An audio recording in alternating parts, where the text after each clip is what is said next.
A continuación, Conociendo al Espíritu Santo, con los pastores William Magaña Saulo le llamó ignorantes a la iglesia y Randall Chávez. Conocer al Espíritu Santo. Entonces es necesario que yo pare. Donde tu conocimiento y sabiduría llevarán tu vida a otro nivel. Conociendo al Espíritu Santo. Del Espíritu Santo dentro de la iglesia. Pastores amados, habíamos dicho en días anteriores que una labor es dar poder, que eso hace el Espíritu Santo, empodera a la iglesia, la empodera para crecer, para desarrollarse. Luego habíamos hablado que la guiaba, que es el que guía a la iglesia, para que la iglesia no se pierda, no se tuerza. Luego habíamos hablado que el Espíritu Santo saca a la luz todo lo que esté oculto, la verdad. Y ayer está fresquito el tema, ayer empezamos con la ayuda del Señor a hablar acerca de la labor del Espíritu Santo. Una de ellas es inquietarnos, incomodarnos, hacernos sensibles a la necesidad de los pobres. Y tuvimos como plataforma el versículo de Lucas capítulo 4, versículo 18, donde Jesús dice: el Espíritu de Dios me ha ungido para llevar buenas nuevas a los pobres. Pero luego estuvimos en un versículo que sería bonito que lo pudiéramos volver a leer, Pastor Gonzalo, tal vez nos ayudas. Ajá. Para luego entrar en Santiago, capítulo 2, versículo 1 y luego el capítulo 14, y ahí empezamos, y el Espíritu Santo nos va a guiar. Traemos muchos versículos que van a ayudar al pueblo del Señor. En 1 Juan, en el capítulo 3, versículo 17, ese versículo a mí me tiene inquieto, me tiene muy impactado. Ajá. Primera de Juan, capítulo 3, versículo 17 y el versículo 18. No sé si lo lograste tener. Pero el que tiene bienes de este mundo y ve a su hermano tener necesidad y cierra contra él su corazón, ¿cómo mora el amor de Dios en él? Hijitos míos, no amemos de palabra ni de lengua, sino de hecho y de verdad. Interesante, ¿verdad, pastores? Y los que miran en la televisión, muchas gracias. Interesante que el apóstol Juan, revelado por el Señor, escribe esto, que los que tienen bienes, muchos o pocos, no sé cuántos, pero el que dice el que tiene un algo, el que tiene bienes, pero ya ahí habla de hermanos, ¿verdad? Está hablando entonces también dentro de la iglesia local, que dentro de la iglesia local hay gente que pasa necesidades, porque a mí me parece, Pastor Gonzalo, que hay dos tipos de necesidades, dentro de la iglesia y fuera de la iglesia. Y aquí Juan habla acerca de si ven algún hermano pasando alguna necesidad y cerramos nuestro corazón, y ahí está nuestro problema, o el problema en América Latina. ¿Cuántas veces el corazón está cerrado? ¿Pero por qué está cerrado el corazón? Y por esa ausencia de la llenura del Espíritu Santo, porque cuando estamos tocados por el Espíritu Santo uno no cierra el corazón, uno busca la fórmula, uno busca la manera. Por eso yo aconsejaba ayer, Pastor Edgar, que los pastores, las iglesias, deberían organizarse y tener un departamento dentro de sus iglesias para estas situaciones. Y es que la palabra dice: pero el que tiene bienes de este mundo y ve a su hermano. Es un asunto de poner nuestra mirada en la necesidad de aquel, porque dentro de la iglesia habrán muchos que tienen, pero habrán otros que no tienen. Y cuando nosotros vemos la necesidad, tenemos que tener una reacción. Y a esto es que nos lleva el Espíritu Santo.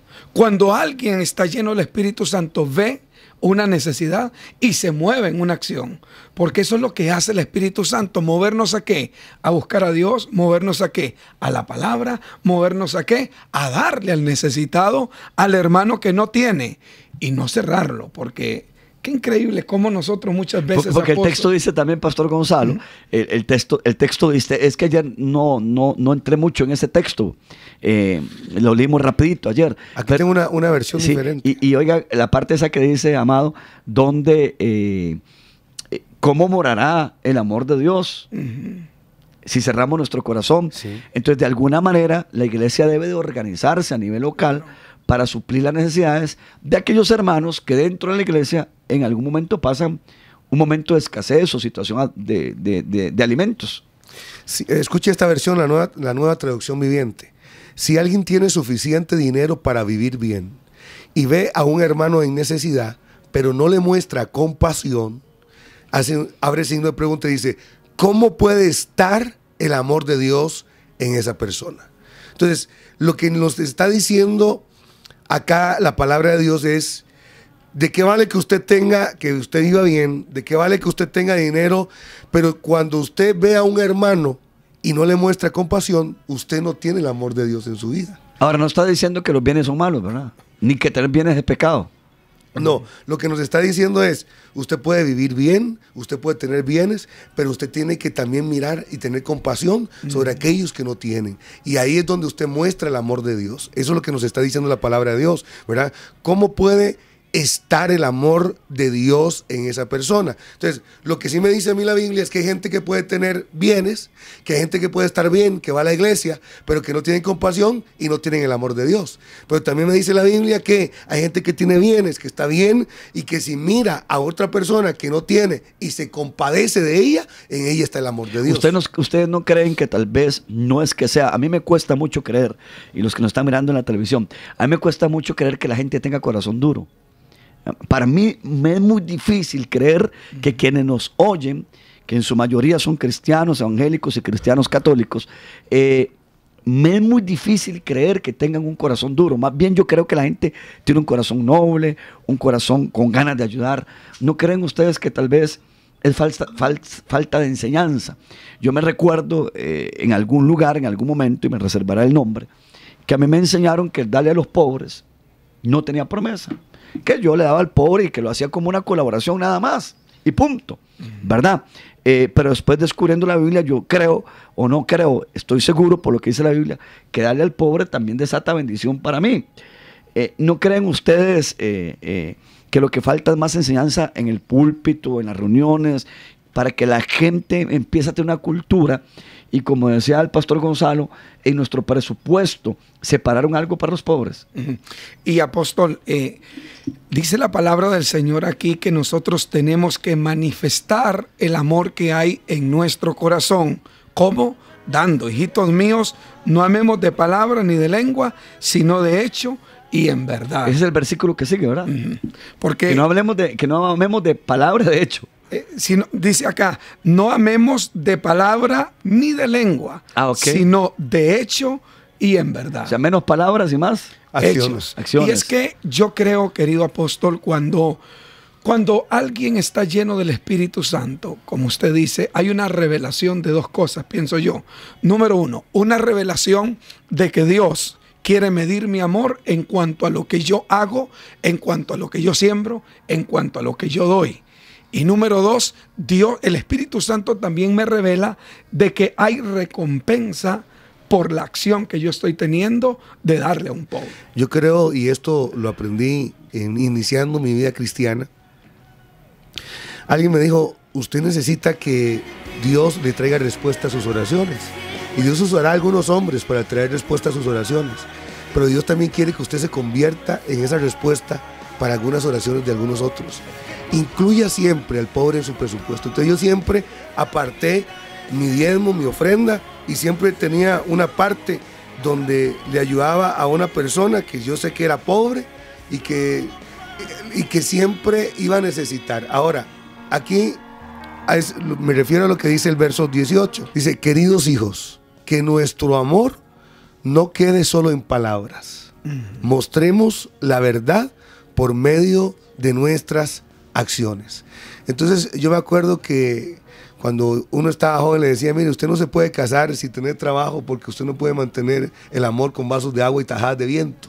Otra vez, está bonito, está bonito. Usted no se puede casar sin tener un trabajo porque usted no puede mantener su matrimonio con vasos de agua y tajadas de viento, porque el amor el amor se muestra. ¿Y cómo se muestra? Se muestra con solidaridad, se muestra con dar. Ese es el amor. Por eso el que mucho se le perdona, mucho ama. Y es la parte donde nosotros como cristianos tenemos que decir, bueno, si Dios a nosotros nos dio una nueva oportunidad, si Dios a nosotros nos ha dado N cantidad de oportunidades, ¿y por qué nosotros no somos solidarios con los que están a nuestro alrededor? Muchas veces se nos olvida de dónde se nos sacó Dios. Muchas veces se nos olvida de a dónde Dios nos levantó y a dónde Dios quiere que nosotros regresemos. Y esa es la parte, que nuestro amor se muestre con acciones. Dice la palabra, hermanos míos, que vuestra fe en nuestro glorioso Señor Jesucristo sea sin acepción de personas. ¿Cómo debe ser la fe? sea sin acepción de personas. Qué tremendo, ¿verdad? Solo ahí es para quedarse un rato. Solo ahí. Solo ahí, que nuestra fe sea sin acepción.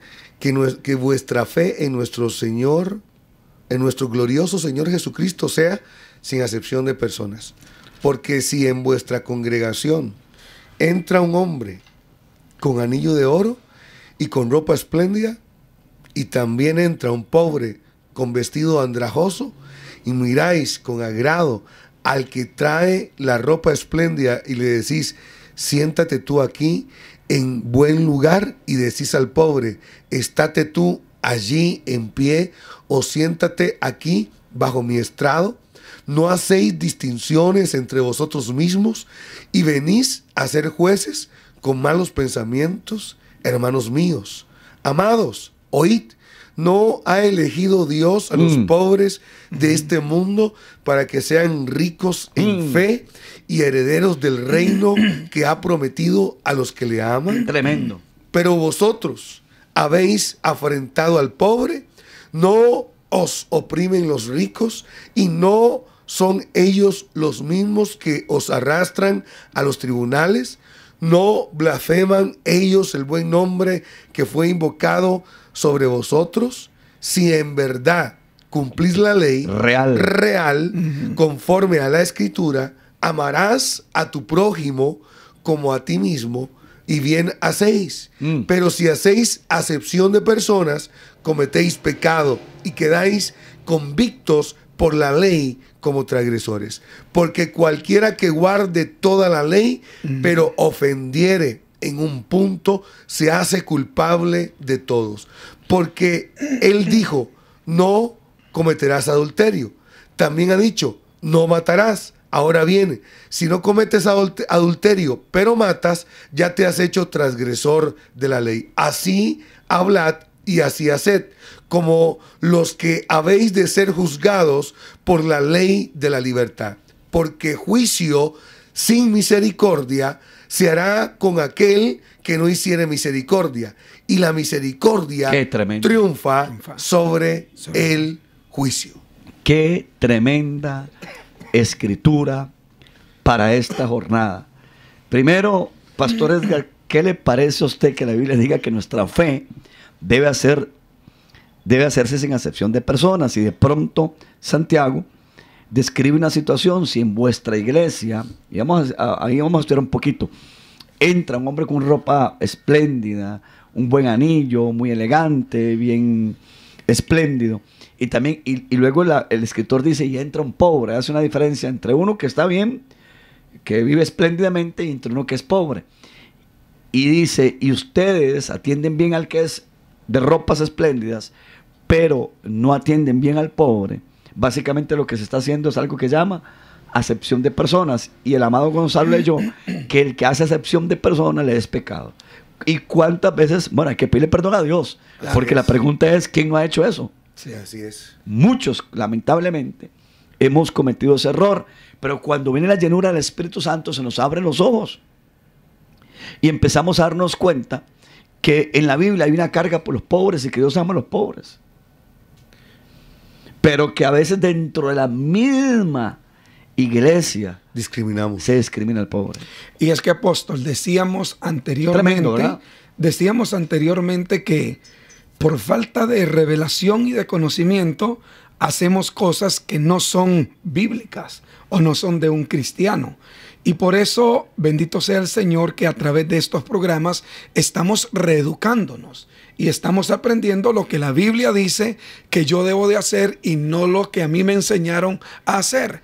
Porque cuántas veces nosotros por ignorancia hemos hecho esto justamente. Sí. Vemos a alguien muy espléndido y le decimos, usted pase aquí.